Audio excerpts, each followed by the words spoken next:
나는 유학을 이렇게 오는데 나는 머리가 이렇게 좋습니다. 그러니까 나를 등용하십시오. 하고 자기를 상품화시키는 하나의 장인적 수단이에요. 그러니까 대패질을 잘하는 사람이 가서 내가 목수질을 잘하니까 나를 이 건물 짓는데 쓰십시오 하는 거나, 일본에서는 지식이라고 하는 것이 내가 이러이러한 지식적인 스킬을 갖고 있으니까 당신 번주 보고 다이묘 보고 나를 쓰십시오 하는 게 일본의 유학이란 말이에요. 그러니까 일본의 유학은 그런 의미에서 전혀 주자학적인 구속력이 없겠죠. 이념적 구속력이 없겠죠. 장인 중심이란 말이에요. 그러니까 일본 사회는 오히려 지식인에 대한 중시보다 더 중요한 게 뭐냐면 쇼군인. 이 직인이라는 거예요. 직인. 개인이라든가 초원인. 이 상인들, 이런 초원인이라든가 이런 것들이란 말이에요. 쇼군인, 그 예능인들. 예를 들면, 그러니까 뭐 하나라도, 예를 들면 뭐 악기 하나도 해금의 명인이다. 그러면 그걸로 일본에서는 최고의 대접을 받는 거예요. 일본 사회에서. 그러니까 일본 사회는 뭐냐면은 어디까지나 이런 직인 중심의 사회고, 이런 사람들이, 오히려 유교도 이런 사람들이 흡수한 게 유교다 이거예요. 그러니까 유교의 특색이 전혀 다르죠.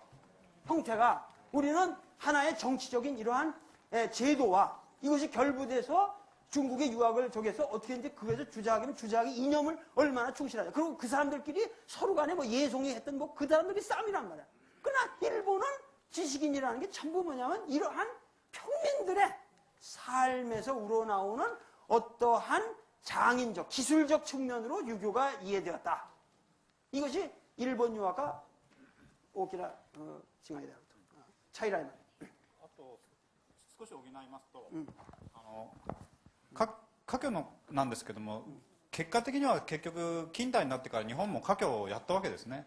つまりある意味ではそれにキム先生も出会ったわけですけども、 그러니까는 뭐냐면은 이 지식이라고 하는 것은 어떠한 그렇게 과거라든가 이런 것에처럼 사실은 단순한 어떠한 지식의 습득이 어떠한 자격이라고 하는 것과 결부돼서 정치 권력이나 이런 거랑 사실 결부되는 건 사실은 그렇게 바람직하지 않다. 그런데 일본은 오히려 뒤늦게 명치유신 때 와서 비로소 동경대학을 만들었다는 것 자체가 자기가 보기엔 그게 일본의 과거의 출발이라는 거야. 과거제도.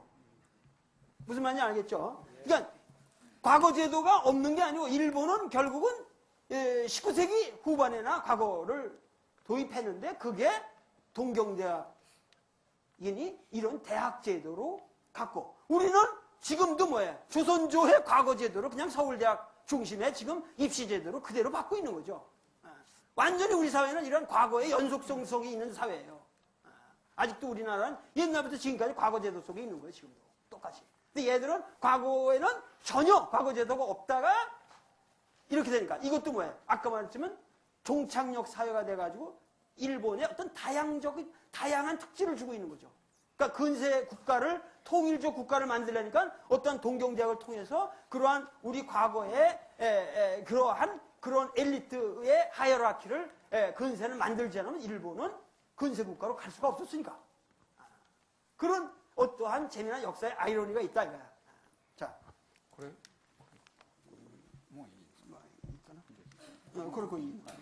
でそれから華僑の問題ともう一つの大きな違いは、さっきのシンクレティズムの問題に戻りますが、日本では、儒教一辺倒じゃなくて、特に宗教的な祭祀が神道と仏教と儒教の混合形態になってたことですね。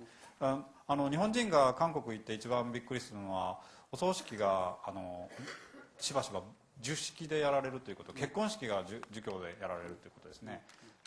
それがものすごく日本ではシンクレティックで、死に対する祭儀は仏教が、生まれた時のおめでたい祭儀とか結婚式は神道が、それから、勉強は昔は儒教だったんですけど今は西洋の学問で、最近は結婚式はキリスト教がやっています。그러니까 일본에서는 아까 말했듯이 이렇게 그러한 외래적인 문화가 이렇게 전부 혼합 형태로 들어오기 때문에 어떠한 이렇게 단일한 문제의식이 없고, 그래서 인간의 살아가는 것도 보면 우리는 관혼상대 문제를 집어내 했잖아요. 지난 시간에 관혼상대 문제를 했는데, 일본에서는 뭐냐면은 이 탄조비, 태어나는 거. 사람이 태어나는 것은 하여튼, 태어나는 것은 대개 신도. 그러니까 이 신사에 가서 자기 자식이 태어났다든가 이러면 그런 예식을 갖다가 신사로 하고, 그리고 불교는 뭐냐면 인간의 죽음, 장례는 전부 불교로 한다 이거지. 어떤 사람이건 일본에서는 그렇게 하고, 유교는 뭐냐면은 살아가는 과정의 교양이라든가 생활 습관이라든가 학문이라든가 처세라든가 이런 걸로만 생각한다는 거지. 그래서 이러한 것이 이렇게 됐는데, 최근에는 젊은 사람들이 또 그래서 결혼식도 대개는 이거 생애에 속하는 거 아니에요. 우리가 그래서 결혼식은 전부 신사 가서 했지. 근데 요새는 결혼식은 또 이제 기독교가 하기 시작한다는 거예요. 기독교 교인이 상당히 적은데도 불구하고 일본은 기독교 교인이 전 국민의 1%밖에 안 돼요. 여러분들 그런 거 잘 아셔야 돼요. 우리나라는 기독교인이 한 60% 되는지 몰라도 일본은 지금 1%밖에 안 되는 아주 마이너리티예요, 일본에는. 근데 그럼에도 불구하고 요새는 결혼식은 또 기독교식으로 많이 한대요. ただ大きな違いは日本人はキリスト教を信じてないのにそれをすること。 일본 사람들은 전혀 기독교를 믿지도 않으면서 이렇게 하는 게 웃긴다 이거지. それからもう一つは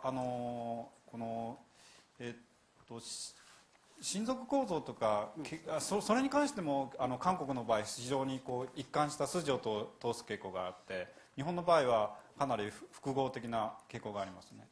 그러니까 이런 것과 관련해서 일본 사회와 한국 사회를 가장 대별 짓는 것 중에 하나가, 우리 유교 문명에서 가장 이게 중요한 게 뭐냐면 아까 말한 조상 제사 아니에요.